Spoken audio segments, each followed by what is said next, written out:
Bonjour à tous et bienvenue à ce premier live Vesperia. Aujourd'hui, nous sommes heureux de pouvoir vous accueillir pour ce qui va être une série d'événements toutes les quelques semaines avec des sujets d'actualité par rapport aux technologies du web. J'ai l'honneur et le plaisir aujourd'hui d'accueillir Elise Parikainen comme notre intervenant. Et vous serez entre de bonnes mains avec mon collègue Christophe Deschamps-Autreau qui est là pour modérer notre live. Vous êtes déjà nombreux connectés. On ne va pas perdre de temps. On va commencer directement. Je passe la parole à Christophe pour expliquer brièvement le déroulement et ensuite on se lance. Bonsoir à tous. Merci Patrick. Effectivement, on vous propose Elise va vous proposer une présentation des nouveautés de Nux 3. Et donc, sur le format qu'on a choisi, vous avez la possibilité d'utiliser le chat, comme vous êtes en train de le faire très bien d'ailleurs, pour échanger avec nous, essentiellement poser des questions à Elise sur des sujets que vous n'avez pas compris ou des points d'explication supplémentaires que vous souhaiteriez. Donc, n'hésitez pas. Élise essaiera au fil de l'eau de répondre à vos questions, plutôt à l'issue d'un certain nombre de chapitres qu'elle aura traités. Et on espère pouvoir répondre à tout le monde. Sinon, on essaiera de trouver un format pour vous répondre personnellement si on n'a pas le temps de le faire dans le temps imparti. Élise va dérouler un programme qu'elle a structuré, donc vous pourrez poser vos questions au fil de l'eau, elle essaiera d'y répondre, et puis on vous accordera aussi à la fin quelques minutes pour continuer de poser quelques questions et laisser le temps à Élise de répondre à ceux à qui elle n'aura pas pu apporter de réponse. Voilà, je vais laisser la parole à notre chère Élise pour débuter cette présentation. À toi, Élise. Merci Christophe. Bonsoir à tout le monde et merci encore d'être venu. Je suis ravie de pouvoir faire cette présentation ce soir. Un petit peu le track aussi, donc ça risque d'être un peu laborieux sur les premières minutes, mais je pense que ça devrait bien se passer. Donc voilà, alors déjà je vais essayer de partager mon écran. Si j'y arrive du premier coup, ce sera déjà pas mal. Hop. Du coup, je ne vois plus le live. Est-ce que tout le monde voit bien mon écran? Je pense a priori oui. Oui, super. Merci beaucoup, Damien. Parfait, merci. Et donc, du coup, ce soir, on va parler de Nuxt. Alors, déjà, j'aimerais vous poser, avant d'entrer en matière, j'aimerais vous poser une question toute simple. Est-ce que vous connaissez un petit peu Nuxt? Quel est est-ce que vous connaissez bien? Est-ce que vous ne connaissez pas du tout? C'est juste pour que je puisse m'adapter, en fait, un petit peu pendant le talk.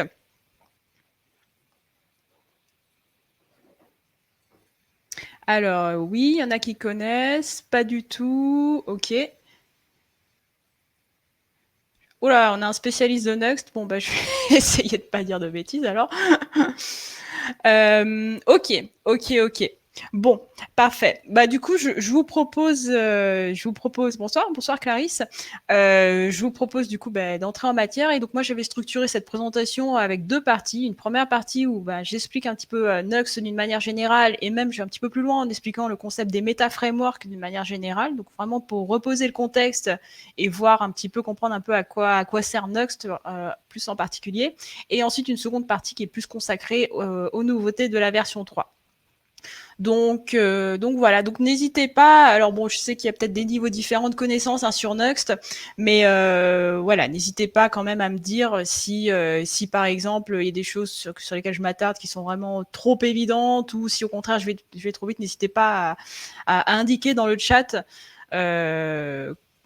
Voilà, comme ce que vous en pensez. Et encore une fois, moi, je m'adapte. Je vois ce talk plutôt comme un workshop, en fait. Pour moi, plus c'est interactif, mieux c'est. Donc n'hésitez pas, pareil pour les questions, hein, n'hésitez pas à les poser au fur et à mesure. Puis soit je les prendrai, si elles sont courtes, je peux les prendre éventuellement au fil de l'eau, sinon à la fin de la première partie par exemple et de la deuxième. Voilà. Donc du coup, on peut commencer. Alors avant de commencer, je vais parler de moi. Donc, mais ça va aller très vite. Hein.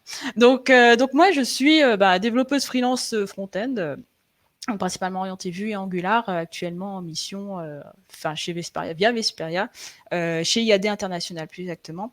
Je suis aussi instructrice LinkedIn Learning. Donc, j'ai fait plusieurs cours sur cette, j'ai enregistré plusieurs cours sur cette plateforme, pareil, principalement sur du front. J'organise, j'ai organisé depuis quelques semaines justement à l'occasion de la sortie de Nuxt 3 un meet-up, a priori le premier meet-up Nuxt. Donc voilà, n'hésitez pas à vous y inscrire si vous êtes intéressé, que ce soit pour écouter ou pour faire un talk. Je suis désolée Christophe, je vous fais un peu de concurrence du coup. Inscrivez-vous aussi au live de Vesperia si vous voulez échanger, enfin parler plutôt. Et donc voilà, c'est à peu près tout ce que je voulais dire sur moi. Oh, quelqu'un... merci beaucoup, hein, Wilson, c'est ça?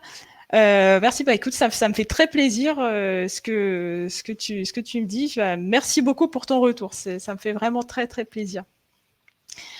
Ok, alors du coup, qu'est-ce que Nuxt? Je ne sais pas si quelqu'un veut se lancer dans le chat pour donner une petite définition. On va voir s'il y en a qui arrivent, hein, je les citerai. Du coup, je vous propose, pour définir Nuxt, déjà de voir comment Nuxt lui-même se définit. Alors, il y a une petite subtilité parce qu'il y a une différence entre la version 2 et la version 3. En version 2, il se définit comme le framework Vue intuitif. En version 3, il se définit, alors il n'y a pas encore traduction française, hein, donc je l'ai laissé en anglais avec mon plus bel anglais, il se définit comme de Hybrid Vue Framework. Donc on a déjà deux définitions qui sont un petit peu différentes, mais on voit quand même qu'il y a des choses globales, hein, au niveau macro que l'on peut retirer de ces deux définitions. On voit qu'il s'agit d'un framework de haut niveau basé sur Vue.js, ou autrement dit un méta-framework basé sur Vue.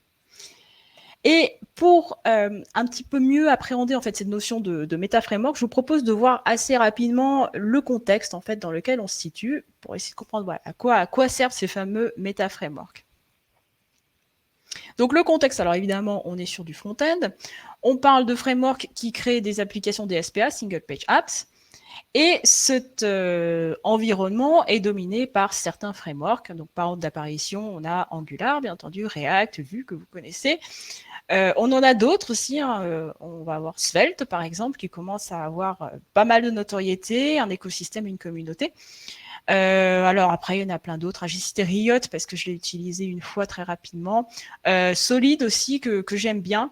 D'ailleurs, une petite parenthèse sur Solid. Hein, je vous recommande, si vous êtes intéressé par un petit peu avoir une vue macro de ce qui se passe dans l'environnement JS, front.js actuel, enfin plutôt front actuel, n'hésitez pas à suivre quelqu'un qui s'appelle Ryan Carniato, qui est le fondateur de Solid.js, hein, C-A-R-N-I-A-T-O, a priori, qui est le fondateur du framework Solid. Et voilà, je trouve qu'il publie des choses vraiment intéressantes sur l'état de l'écosystème global. Donc voilà, donc on a beaucoup de frameworks front qui existent. Bon, alors évidemment, Svelte et alors a fortiori les autres sont actuellement assez niches. Je pense qu'ils sont encore toujours trop niches. Bon, peut-être pour Svelte, ça peut se discuter, mais ils restent toujours trop niches pour pouvoir les comparer aux trois premiers. Mais ouais, je vais le chercher tout de suite. Ryan Carniato, Solid.js. Normalement, ça devrait être ça. Voilà, Ryan Solid. Donc c'est lui. Je t'en prie. Ou je vous en prie, hein, je ne sais pas si on se tutoie ou si on se voit, hein, j'ai tendance à tutoyer par défaut. Donc, même sans parler de framework un peu niche, voilà, on a déjà quand même Angular, React, Vue, qui sont déjà trois solutions qui font entre guillemets, je dis bien la même chose, c'est-à-dire fournir des SPA. Pourquoi, du coup, est-ce qu'on va avoir besoin, en plus de tous ces frameworks qui existent, de MetaFramework? Pour essayer de comprendre ça, je vous propose de regarder un peu plus précisément la définition des 3 grands frameworks. Pour Angular, alors Angular n'a pas de définition de traduction officielle en français, donc pareil, je l'ai mis en anglais. Pour Angular, Angular se définit comme The Modern Web Developers Platform. Donc, qu'est-ce que ça veut dire? Angular se définit même carrément plus qu'un framework. Il s'agit d'une plateforme qui va, en gros, tout nous fournir. C'est comme une très belle boîte à outils pour le développeur où on fournit tout.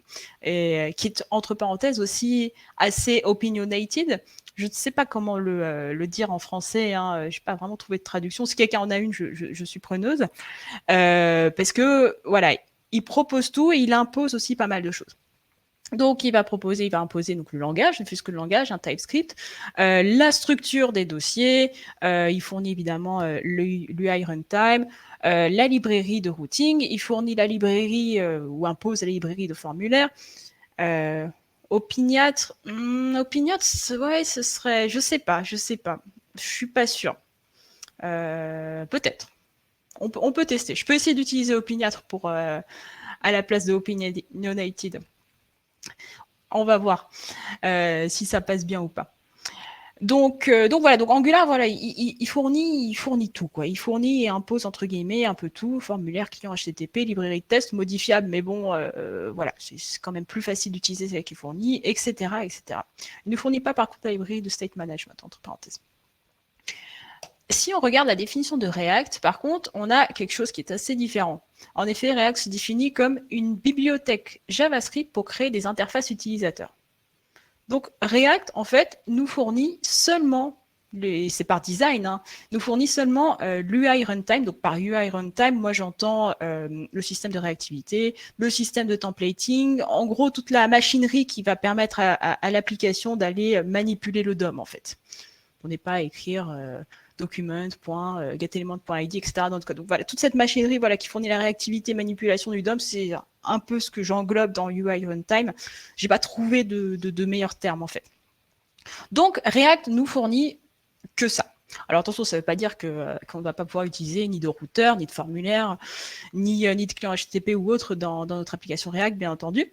Il existe des packages, l'écosystème React est hyper complet, mais tous ces packages, même le routeur par exemple, ne va pas être fourni par la core team, ça va être vraiment fourni par la communauté. Donc React ne fournit que ça, l'UI runtime. Et alors pour Vue, Vue se définit comme le framework JavaScript évolutif. Alors c'est un petit peu un entre-deux qui est à mon avis plus proche de React que Angular, où en gros la core team va fournir l'UI runtime, plus elle va fournir le routing, le state management, mais sans les imposer. C'est-à-dire qu'elle va supporter un package de routing, elle va supporter un package de state management, mais elle ne va pas les imposer. Le développeur peut choisir de l'utiliser ou pas. Donc, comme vous voyez, voilà, on a vraiment 3 visions assez différentes. Et donc, du coup, en particulier, la vision de React et Vue, parce que Vue se rapproche, je pense que Vue se rapproche quand même pas mal plus de React que d'Angular sur ce point. React et Vue, notamment sur le fait que Vue, de toute manière, même s'il supporte des packages de routing ou state management, il ne les impose pas. On fait vraiment ce qu'on veut. React et Vue vont nous fournir une grande flexibilité, encore une fois par design, mais par contre, ça risque d'être un petit peu plus difficile pour bootstrapper une application et pour implémenter des features clés, donc que ce soit routeur, formulaire ou des features un peu plus complexes, par exemple du SSR, ça va être plus difficile de le faire qu'avec une application Angular, par exemple, où tout est ici, là, out of the box. On fait ng, je ne me rappelle plus quelle est la commande de la CLI, ng create ou autre, et bon, on a déjà tout qui est disponible. Donc voilà. Donc on a vraiment cette notion d'importance de création de bootstrap et d'implémentation des features. C'est en fait exactement ce que vont apporter les méta-frameworks. Parce qu'en fait, les méta-frameworks vont pouvoir faire pour nous ce travail à la fois de bootstrap de l'application, donc de mise en place des briques essentielles. Pardon, j'ai un petit peu cliqué trop tôt. Les méta-frameworks vont donc faire pour nous ce travail de mise en place des briques essentielles, d'une part, et aussi d'implémentation de features un petit peu plus complexes, par exemple le SSR, d'autre part. Et troisième part, en général, ils vont aussi proposer des features additionnelles. Donc, on va trouver des méta-frameworks pour React, on a Next, par exemple, ou Gatsby. J'imagine qu'il y en a d'autres. Hein. Je connais relativement mal l'écosystème React. Pardon. Bon, Next est beaucoup plus complet que Gatsby. Gatsby est concentré sur SSG. Hein. C'est pour ça que j'ai marqué SSG entre parenthèses. Pour Vue, on va trouver aussi des méta-frameworks. Nux, Quasar, Gridsome. Par contre, évidemment, en Angular, on ne trouvera pas de méta-framework parce qu'il n'y a pas besoin. Angular fournit déjà tout. Et donc, j'aime bien cette citation qui, pour moi... Pardon, excusez-moi, j'ai un petit peu mal à la gorge ce matin. Voilà, ça va mieux. Pour moi, j'aime bien cette citation qui dit « To me, that sounds like React is a kernel. » Excusez-moi pour l'accent anglais. Hein. Webpack or Create React App are bootloaders. Next.js and Gatsby are the closest things we've got to these truths. Donc voilà, c'est un monsieur, James K. Nelson, qui a dit ça, que honnêtement, je ne connais pas que pour cette citation, mais je trouve que la citation est vraiment intéressante. Est-ce que ça va? Est-ce que ça va trop lentement? Est-ce que ce sont des choses que vous saviez déjà? Est-ce qu'on peut continuer comme ça? Comment n'hésitez pas à me donner vos impressions.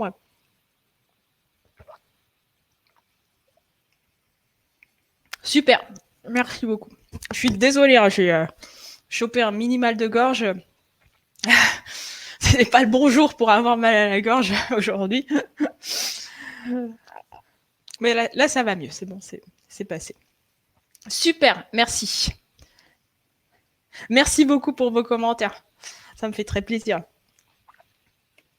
Donc, maintenant, je vous propose de... Alors, encore une fois, n'hésitez pas, hein, si vous avez des questions. Là, j'en ai pas vu pour l'instant. Nickel. Alors, maintenant, je vous propose de voir un petit peu, plus concrètement, maintenant qu'on a vu la notion de méta-framework, plus concrètement, ce que va apporter Nuxt. Alors ça va être... Je parlais de Nuxt de façon générale, hein, hors V3, donc c'est-à-dire les choses qui existent depuis la V2, qui sont maintenues aussi sur la V3. Hop. Alors, donc Nuxt va nous apporter, bien entendu, déjà cet ensemble de préconfiguration, parce qu'on a vu un Vue, qu'on a vu, c'est un petit peu redondant, Vue est très très libre. Hein, on a, voilà, par design, on doit tout préconfigurer. Et Nuxt va faire donc ce travail de préconfiguration, à la fois en apportant des conventions, notamment via une structure de dossier. Hein, Nuxt propose une architecture qui n'est pas obligatoire, mais qui est pas évidente à modifier, donc il vaut mieux la suivre. Il va aussi faciliter le bootstrap des applications en préintégrant le routeur, Vuex dans Nuxt 2, pas dans Nuxt 3, on verra tout à l'heure, et notamment du SSR. Petite parenthèse sur le SSR, c'est SSR Server-Side Rendering. Le SSR est fourni en fait par la core team de Vue. Il y a un package officiel qui existe pour pouvoir faire du SSR. Donc on peut implémenter du SSR dans une application Vue standard. On n'a pas besoin ni de Nuxt ou de Quasar ou autre.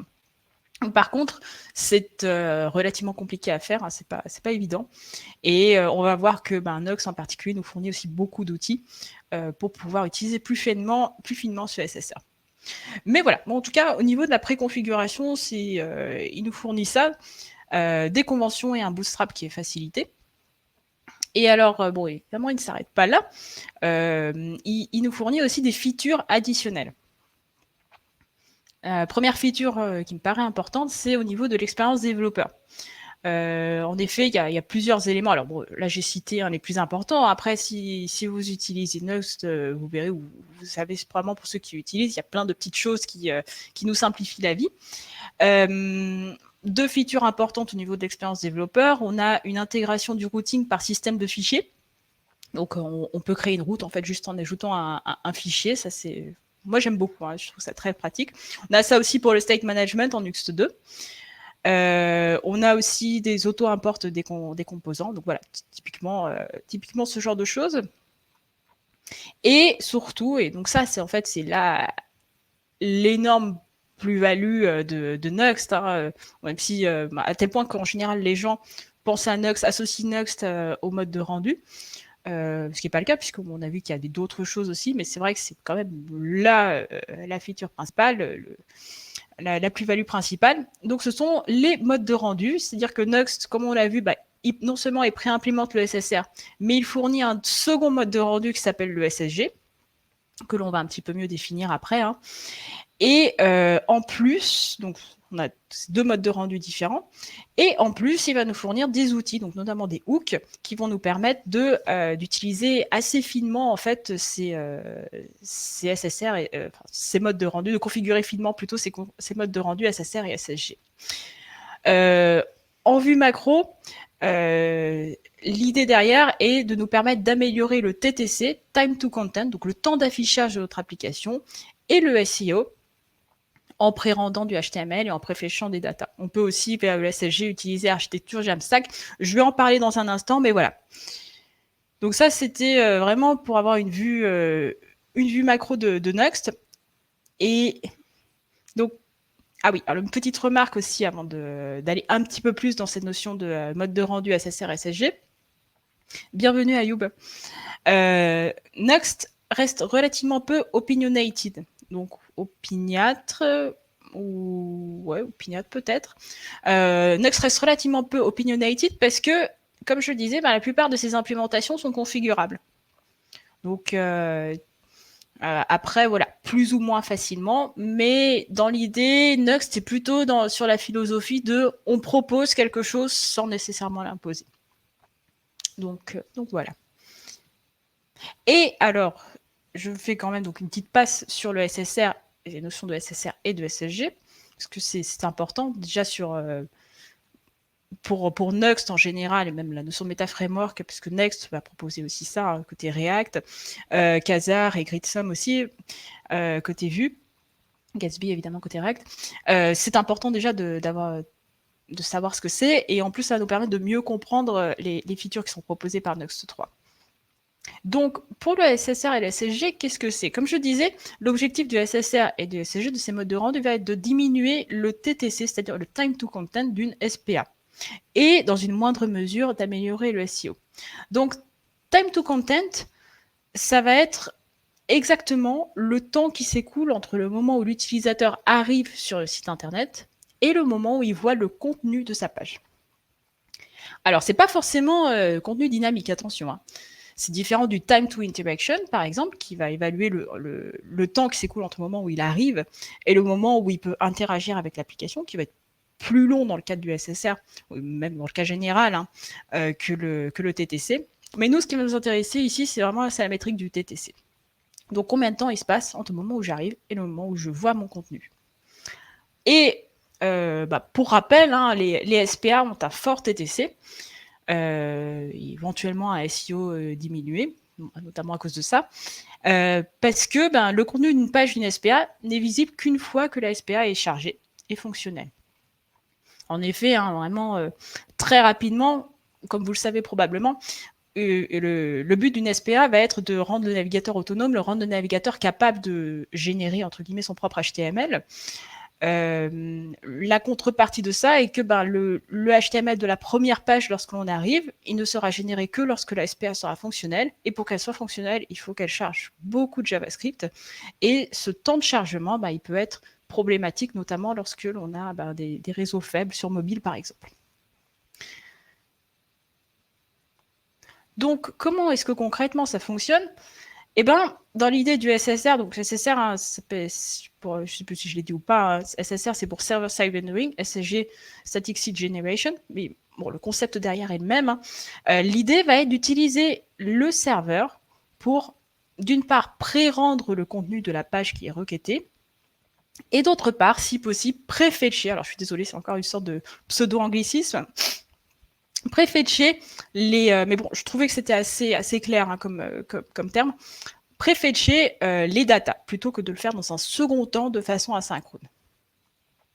Hop, Je vais peut-être quand même juste rester un tout petit peu plus là-dessus.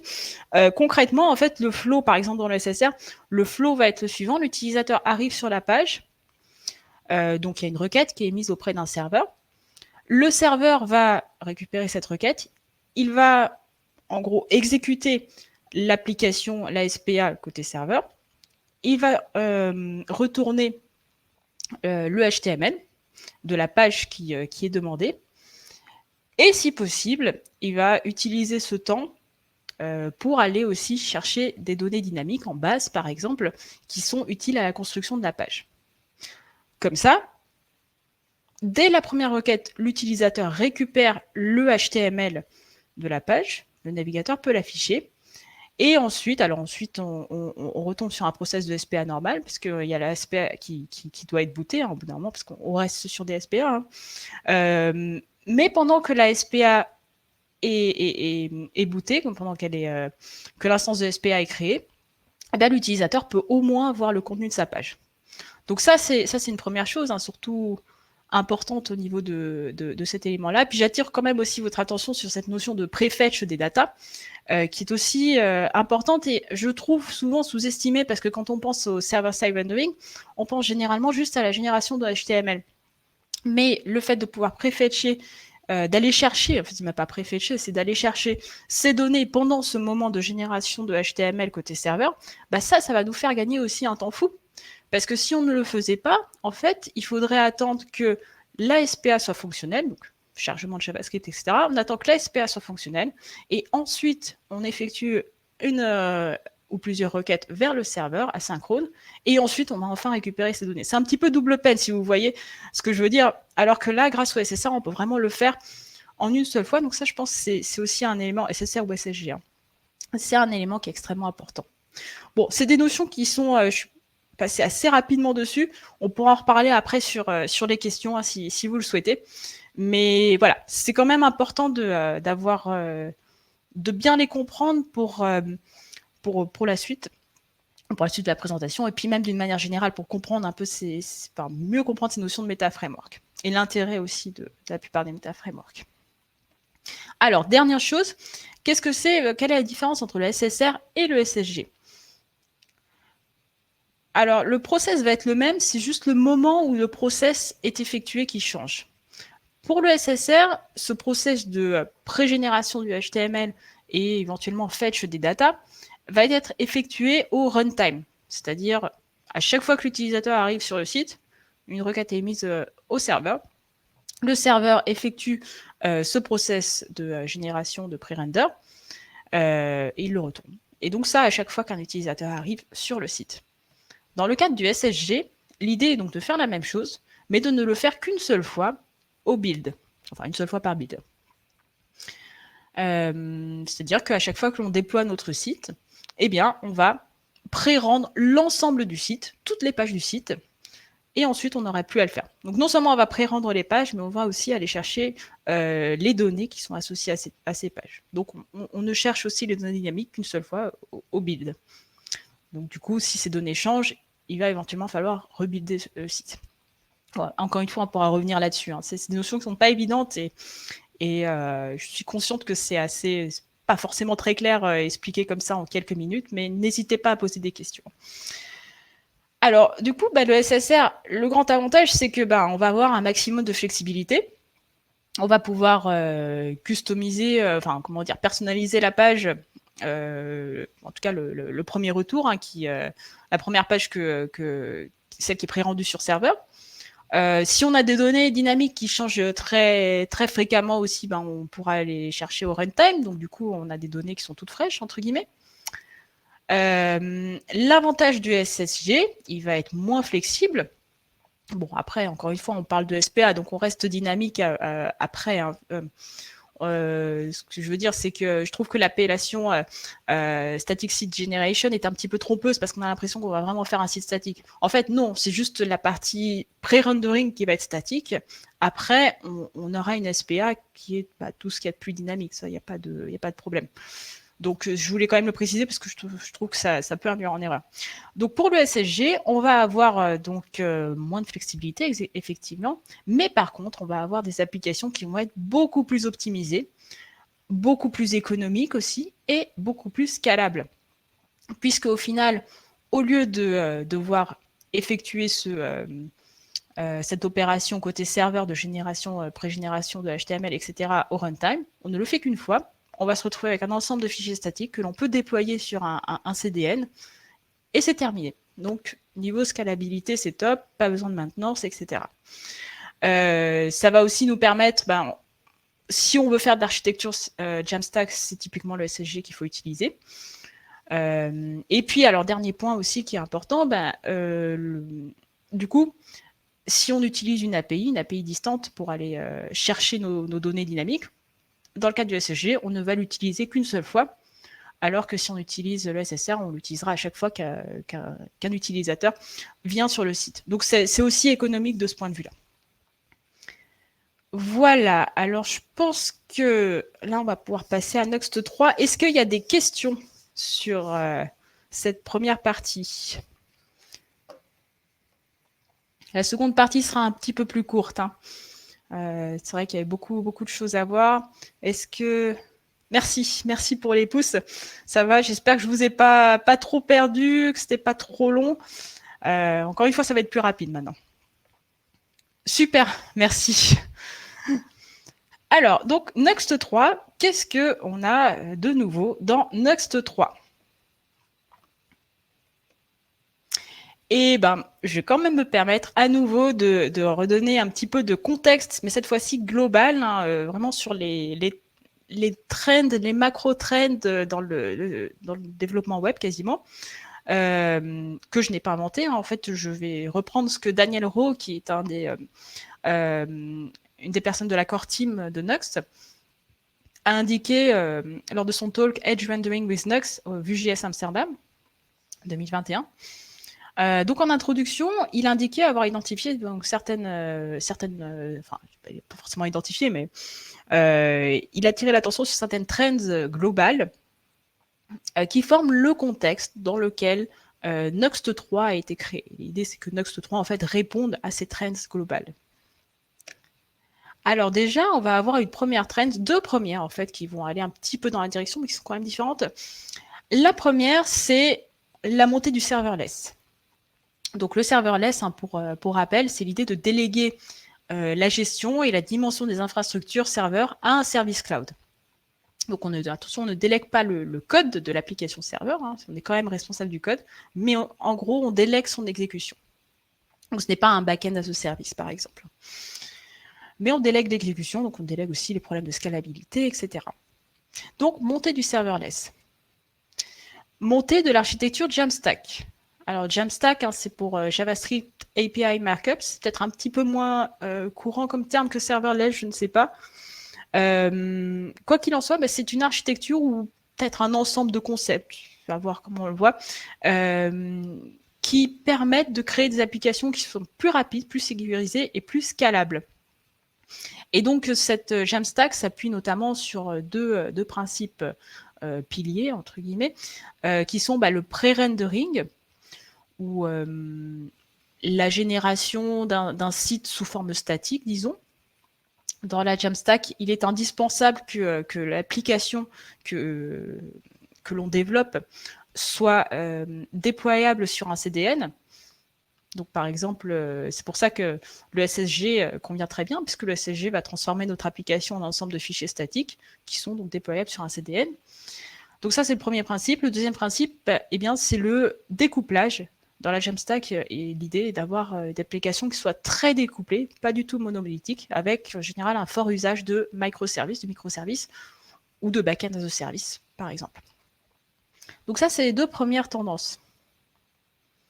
Ensuite, on va avoir une autre trend qui est l'apparition de nouvelles targets, de nouveaux espaces où on peut déployer nos sites internet, outre Node.js.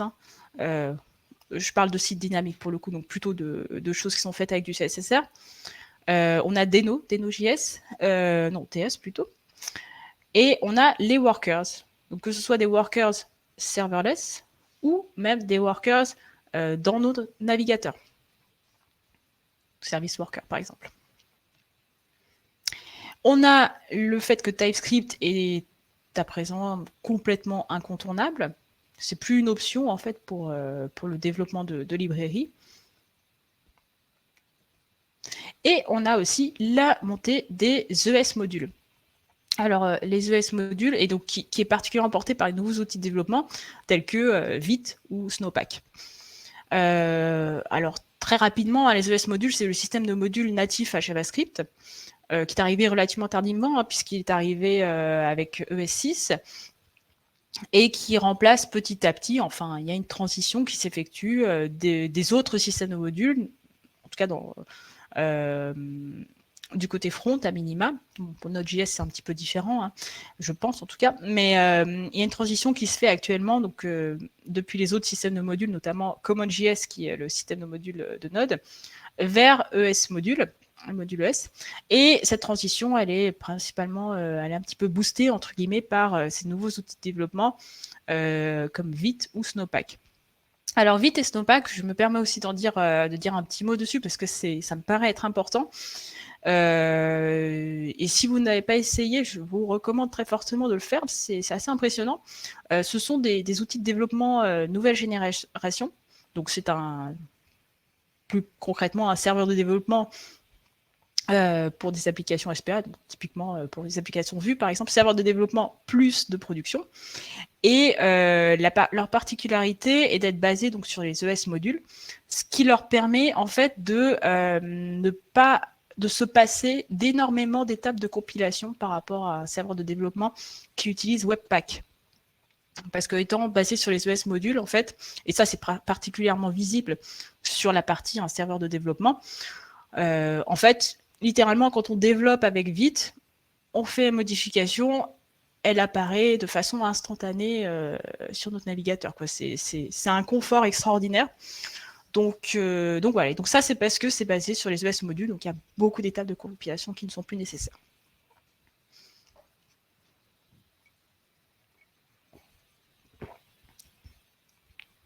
Donc ça, c'était pour le contexte global dans lequel Nuxt 3 a été créé.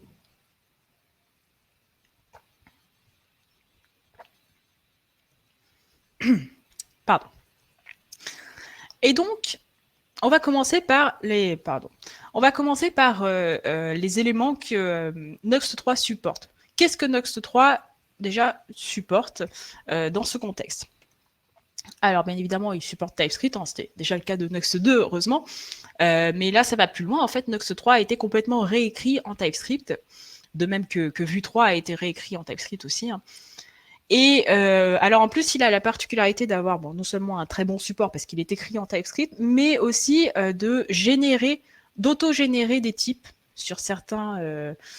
C'est une des features proposées par le nouveau serveur, Rendering Server, de générer des types lors de la compilation, que ce soit de dev ou de prod. Donc, il va générer automatiquement des types pour les composants globaux, pour les composables, pour les routes d'API. Alors, les routes API, on en parlera d'ici un instant.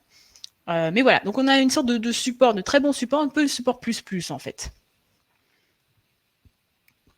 Il supporte aussi, évidemment, heureusement, Vue 3, avec, pareil, un support particulier pour l'API de composition, notamment via... vous verrez, dans l'architecture de Nuxt 3, il y a un dossier composable avec des facilités au niveau de l'export de ces composables. Donc les composables, ce sont les éléments, les modules que l'on crée avec l'API de composition. On a aussi un auto-import de tous les éléments. Élément serait pas le bon terme, c'est pas grave. Tous les éléments exportés par l'API de composition. Donc, concrètement, on n'a pas besoin de faire un import ref from view. C'est déjà auto-importé dans toute notre application Nuxt. On a aussi un support de l'API Suspense. Au niveau des bundlers, Nuxt 3 supporte Webpack 5, qui est sorti, je pense, il y a à peu près un an, et il supporte Vite. Bon, ce qui était déjà le cas pour Nuxt 2, il se portait déjà Vite, mais pas aussi bien a priori. En fait, je pense que pour Nuxt 2, c'était via un plugin. Il y avait un plugin qu'on devait ajouter pour que Nuxt 2 supporte Vite. Donc là, c'est natif. Hein, il n'y a pas de configuration additionnelle à faire ou quoi que ce soit. Transpiler, il utilise ESBuild, donc pareil, un transpiler de nouvelle génération qui est beaucoup plus rapide que les transpilers standards. Et au niveau du state management, alors Nuxt 3 ne supporte plus Vuex comme il le faisait avant. Ça ne veut pas dire qu'on ne peut pas l'utiliser, attention, on peut le. Je veux dire, il ne l'embarque plus directement dans la configuration par défaut. Et il propose, alors à la place ou en contrepartie, je ne sais pas, mais une sorte de composable, je pense qu'il est basé sur l'API de composition qui s'appelle useState, qui permet facilement de partager un état dans l'application Nuxt. Pour le state management, je pense aussi qu'il y a un petit peu, alors il y a assez peu d'informations. C'est vrai que j'ai oublié de le mentionner, mais en fait, Nuxt 3 est sorti officiellement le 12 octobre, donc il y a 14 jours. Donc voilà, il n'y a pas encore énormément de ressources. Il y a la doc officielle qui est sortie. Elle a pas mal de choses déjà, mais je pense qu'ils vont encore probablement l'étoffer. Il n'y a pas non plus énormément de ressources en termes d'articles, etc. Donc bon. Mais de ce que je pense, pour le state management, en fait, Vuex est un petit peu à un tournant. C'est-à-dire qu'il était en train de revoir son paradigme. Vuex était basé, je pense, sur le système de réactivité de vue. Et depuis que l'API de composition existe via Vue 3, en fait, il y a des nouvelles options basées sur l'API de composition pour faire du state management qui ont été mises en place. Vous avez peut-être entendu parler d'une librairie qui s'appelle Pinia, qui propose un state management basé sur l'API de composition, justement. Et Vuex, c'est vraiment un tournant actuellement. Ils sont en réflexion pour aussi changer de paradigme et passer, pareil, avec un state management basé sur l'API de composition. Je pense que c'est aussi pour ça. Comme Vuex est un petit peu en mutation, il est probable que Vuex 5 soit assez différent de Vuex 4, qui est la version qui supporte Vue 3. Je pense que c'est aussi pour ça qu'on n'a pas la même hyper intégration, qu'on a un certain découplage en fait de Nuxt 3 par rapport à Vuex. Pour rappel, dans Nuxt 2, Vuex était super intégré. On avait même un système d'ajout de modules du store via un ajout de fichier. On rajoutait un fichier, on pouvait rajouter un module directement. Donc voilà, donc ça c'était vraiment pour le support. Et alors maintenant on va passer sur des features un petit peu plus comment dire, excitantes. Parce que bon, ça restait quand même relativement attendu. Déjà, au niveau de l'expérience développeur, alors ça, je ne vais pas vous en parler, mais je vais vous recommander une vidéo de quelqu'un qui s'appelle Tim Benix. Il est ambassadeur Nuxt.js. Il fait pas mal, je vous recommande de vous abonner à sa chaîne ou à son Twitter. Il a du très très bon contenu. Et il fait pas mal il vulgarise beaucoup au niveau de Nuxt. Et donc, plus précisément, dans cette vidéo, alors je ne sais pas si on voit bien, qui s'appelle My Top 5 Favorite Nuxt 3 Features. Il montre un petit peu les petites choses qui ont été ajoutées, en fait, certaines que j'ai mentionnées précédemment, mais les petites choses qui ont été ajoutées qui sont super importantes, en fait, parce qu'elles nous facilitent la vie au quotidien en tant que développeur. Donc voilà, bon, je rentrerai pas dans le sujet parce que déjà je pense que ça se voit mieux avec du code et en plus encore une fois il en parle super bien, donc n'hésitez pas à aller voir la vidéo si vous êtes intéressé. Et on va arriver à le moment le plus important, je pense, de cette présentation, qui est la présentation des big features de Nuxt, des features principales de Nuxt 3, pardon. Donc, des choses qui changent vraiment par rapport à ce qu'on avait avant. Et qui expliquent d'ailleurs aussi pourquoi est-ce que Nuxt 3 a mis plus d'un an, 400 et quelques jours, je crois, à être développé. Alors, première chose, on a un Nuxt Kit qui, a priori, je ne vais pas te donner trop de détails là-dessus, mais qui nous permet de créer facilement des modules cross-version. On a une CLI qui s'appelle Nuxi. Parce que Nuxt n'avait pas de CLI précédemment. Bon, alors sur la documentation, il n'y a pas encore énormément de détails. Il y a commande principale, mais de ce qui avait été indiqué à Nuxt Nation, qui était la conférence d'annoncement de Nuxt, Pardon.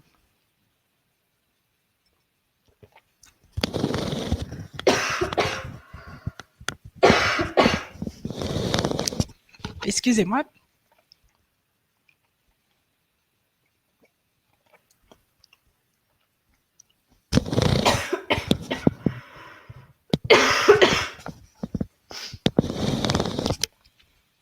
Voilà, ça devrait être bon maintenant. Heureusement, j'ai presque terminé. Avant d'avoir plus de voix. Donc, ce qui avait été indiqué à Nox Nation, voilà.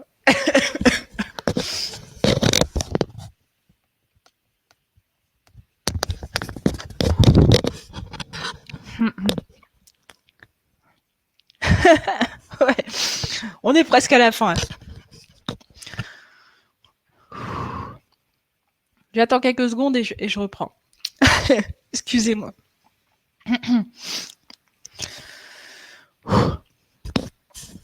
Donc, à Nox Nation, il avait été indiqué que cette CLI ouvrait pas mal d'opportunités. Donc, je vous recommande de garder quand même un œil dessus. Je pense que pour l'instant, il n'y a pas tout qui a été dévoilé à son sujet. Ensuite, on a des DevTools qui sont à venir. Et enfin, et surtout, on a le rendering server Nitro. Et alors ça, c'est probablement ce qui est vraiment la big feature de cette version. C'est ce rendering server qui a été complètement réécrit. En fait, ils ont refait, bon, ils ont tout réécrit, hein, mais ils ont complètement repris la logique et la philosophie du rendering server par rapport à ce qui existait en Nox 2. Et pour dire à quel point ils sont allés loin dans cette réflexion, Nitro est basé sur le serveur H3, qui fait partie du repository Unjs, qui est un repository donc avec plusieurs librairies. Donc H3 fait partie de ces librairies, qui est un repository qui a été développé par la core team de Nuxt. Imaginez, il a été développé par la core team de Nuxt. Et Unjs, c'est pour Universal JavaScript Solutions. En fait, c'est dans l'idée de proposer des solutions JavaScript qui soient complètement adaptables et configurables et portables, très très portables dans différents environnements. Et c'est très tourné aussi serverless. Donc je vous recommande de jeter un coup d'œil aussi sur ce repository. C'est vraiment intéressant et pour le coup, ça dépasse en fait complètement l'univers de Nuxt et de Vue. Enfin, là, on est vraiment sur le développement d'une solution qui est complètement universelle en fait. Et donc tout ça fait par la core team de Nuxt.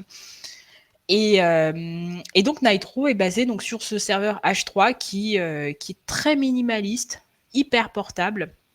On va avoir un peu plus de détails après, mais voilà, vous saisissez l'idée, est très tourné serverless. Donc quelques détails quand même sur Nitro ou Nitro, je ne sais pas trop comment on prononce. Donc déjà, au niveau des features. Alors il y a une nouvelle feature que je trouve vraiment intéressante, qui est proposée par Nitro, je ne sais pas comment est-ce qu'on appellerait ça, serveur API, qui est en gros la possibilité d'utiliser notre serveur de rendering comme un serveur standard, entre guillemets. C'est-à-dire, et avec une pré-intégration pour ça. C'est-à-dire que concrètement, dans l'architecture proposée par Nuxt 3, il y a un dossier qui s'appelle serveur, dans lequel il y a un dossier qui s'appelle API, et dans lequel on peut ajouter des fichiers JavaScript, et chaque fichier ajouté correspondra à une route d'API REST par exemple.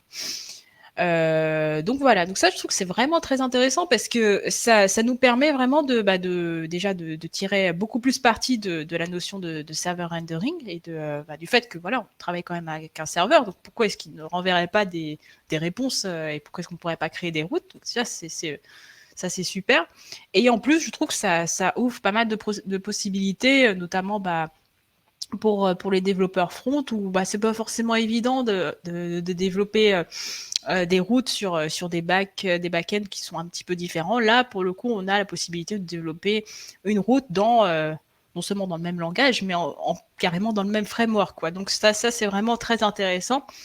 Et alors, il y a plusieurs choses qui sont possibles, notamment on peut ajouter des middlewares aussi, donc on peut faire pas mal de choses. J'ai hâte de voir ce que la communauté va en faire, hein. J'espère qu'il y aura bientôt un petit peu des exemples, de voir un petit peu jusqu'où, je ne sais pas jusqu'où on peut aller et jusqu'où ça fait sens d'utiliser Nitro comme un serveur, vraiment comme un serveur API. Mais voilà, je trouve que c'est vraiment, en tout cas, ça donne une ouverture qui est très intéressante.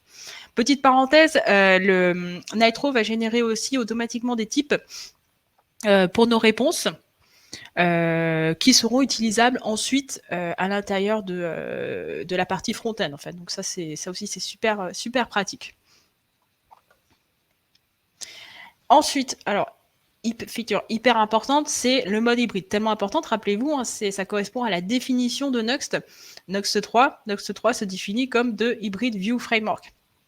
Donc le mode hybride, qu'est-ce que c'est? C'est la capacité de mélanger du SSR et du SSG, ce qui était complètement impossible en Nuxt 2, ce qui était possible en Next, donc sur React, et ce qui, pour moi, ça me paraissait être vraiment une feature importante, un petit peu game changer même. Et ben là, du coup, c'est possible sur Nuxt, donc ça c'est vraiment super. Ensuite, donc ça c'est un peu pour les features que, comment dire, très concrètes que va proposer Nitro. Ensuite, il est universel. Comme on l'a évoqué précédemment, il est basé sur un serveur H3 dont la propriété c'était justement universel, déployable dans n'importe quel environnement JavaScript ou même Deno. Et puis aussi très portable pour pouvoir être utilisé en serverless. Donc concrètement, Nitro propose des builds multi-target. Donc on peut utiliser le build sur alors je ne sais pas si c'est le même build ou s'il faut le configurer. Là il me manque quelque chose, mais en gros voilà, l'idée c'est que quelle que soit la target de déploiement, que ce soit Node, que ce soit Deno ou que ce soit des workers, on n'a rien de très particulier à faire, Nitro s'en charge. Pour les workers, donc principalement il s'agit de workers serverless, donc par exemple Cloudflare Worker. Je suis pas du tout spécialiste en serverless, donc je sais qu'il y a des gens parmi les participants qui s'y connaissent beaucoup mieux que moi, donc je ne vais pas m'aventurer sur ce terrain. Mais voilà, donc l'idée c'est d'avoir que Nitro soit vraiment déployable facilement sur n'importe quel worker et expérimentalement. Alors ça a été dit à la conférence, mais je ne l'ai pas retrouvé dans la documentation, donc je pense que c'est pas encore officiel. Expérimentalement sur les workers de nos navigateurs aussi. Et ça, pareil, je trouve que c'est vraiment intéressant. Enfin, j'ai hâte de voir si ça va être fait, si ça va être officiellement fait, et quelles sont les possibilités que ça ouvre. Dernière chose, dernier point, et pour moi le plus important, peut-être que c'est le mode hybride le plus important, je ne sais pas, mais Nitro est vraiment construit pour, bon, vous l'avez compris, mais je le redis avec des features un petit peu plus spécifiques, construit pour le serverless. D'une part, il va proposer une détection automatique des plateformes serverless.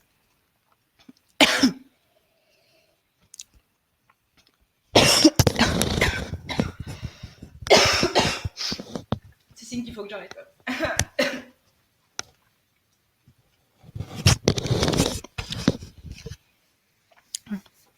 Je suis désolée, j'espère que je vous ai pas fait trop de bruit et assourdi pour ceux qui avaient des casques. Mais c'est dommage parce que c'est probablement la slide la plus importante. Donc, Nitro est construit pour le serverless et avec notamment ces 3 features principales. Une détection automatique des plateformes serverless. C'est-à-dire que l'idée, c'est que on puisse déployer Nitro très facilement sans aucune configuration additionnelle sur les principales plateformes serverless, Netlify, Vercel, Azure, etc. Sans ajouter de configuration. Ensuite, on va avoir aussi un cold start qui est optimisé. Donc pareil, c'est dans l'idée du serverless. Pour que ce soit intéressant en fait d'utiliser Nitro en serverless, donc sur une infrastructure en fait qui est temporaire et tierce, il faut que Nitro puisse démarrer très rapidement et répondre à la requête. Si on prend le serveur de Nuxt 2, qui n'était pas particulièrement rapide sur le cold start, bon, je ne sais pas combien de temps il mettait, mais il n'était pas prévu pour être particulièrement rapide sur le cold start, il n'aurait pas du tout été intéressant évidemment d'utiliser en serverless parce que il était prévu pour être comme un serveur normal que l'on allume en fait et que l'on laisse ensuite tourner pendant des jours, des semaines ou des mois. Donc là, ouais, Nitro propose un call start normalement qui est extrêmement rapide et donc qui devient intéressant. Il a été même construit pour ça en serverless. Et dernière chose, il est plus léger, voire le build de Nitro est beaucoup plus léger. D'après la documentation, il serait même jusqu'à 75 fois plus léger que le build équivalent en Axe 2. Et ça, a priori, ce serait notamment possible grâce à l'utilisation du package NFT Not File Tracking ou Tracker, je ne suis pas très sûre, qui est un package qui est proposé par Vercel et qui permet en fait de délimiter, définir très finement les dépendances Node qui sont utiles. Donc en gros, ça, de ce que je comprends en tout cas, ça permet d'avoir un code splitting qui est très important, d'avoir beaucoup de tree shaking et de vraiment n'embarquer en fait que les dépendances qui sont absolument nécessaires en fait. Donc voilà. Donc on arrive à la fin. Heureusement pour ma voix, je suis désolée, j'ai complètement explosé la time box. J'espère que c'était pas trop long. Je pense que c'était probablement trop long, mais pas trop long. Et en conclusion, je voulais juste te dire que, alors c'est une conclusion qui est assez personnelle. Bon, j'ai publié un article quand Nux 3 est sorti où je mettais à peu près cette conclusion et ça n'a pas eu l'air de choquer la communauté. Enfin, donc a priori ça me semble correct. Mais en tout cas, j'ai l'impression que Nuxt a pris vraiment un tournant avec cette version 3 où il dépasse le méta framework vu pour se positionner comme, et là je vais citer ce qui est indiqué aussi sur leur landing page, sur la 3e ligne, comme un open source framework making web development simple and powerful. Voilà, merci beaucoup. Excusez-moi encore pour les désagréments. C'est dommage que j'ai eu ce mal de gorge intempestif. Je pensais pas que ça... J'aurais dû prévoir des ricolas. Voilà. Est-ce qu'il y a des questions? N'hésitez pas à me faire à me donner un petit feedback aussi. Si les gens sont encore là, je ne sais pas qui est connecté encore. J'espère que j'ai pas perdu tout le monde. Ah, je vois que des gens sont restés. Super.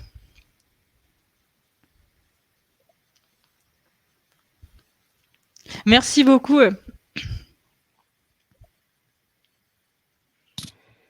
Ah, je note. Merci, Clarisse.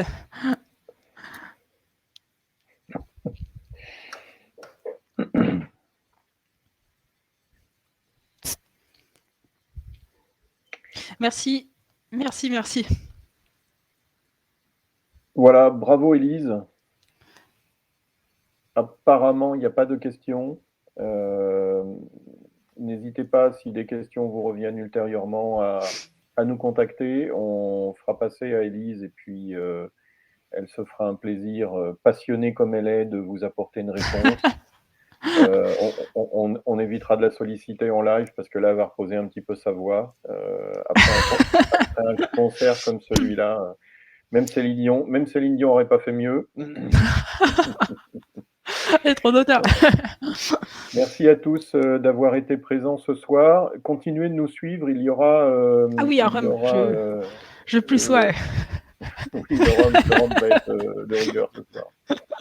Il y aura de nouveaux webinars dans les mois à venir, à peu près un par mois. On va essayer de tenir ce rythme avec des sujets très variés. Ce soir, c'était autour de Nuxt, de JavaScript en général, mais de Nuxt en particulier. Il y en aura d'autres sur ces sujets-là. Il y en aura probablement sur le serverless, dont vous a parlé un peu Élise ce soir. C'est un sujet qui intéresse beaucoup la communauté.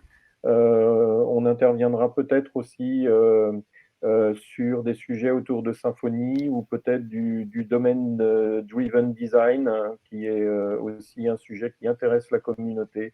Donc, faites-le savoir. Et restons en contact. Merci à tous. Merci beaucoup à Élise qui a donné plus. Merci à vous. Et qui a exprimé sa passion et puis qui a donné de son corps aussi ce soir. Merci à tous. Bonne soirée. Merci d'avoir écouté. Bonne soirée.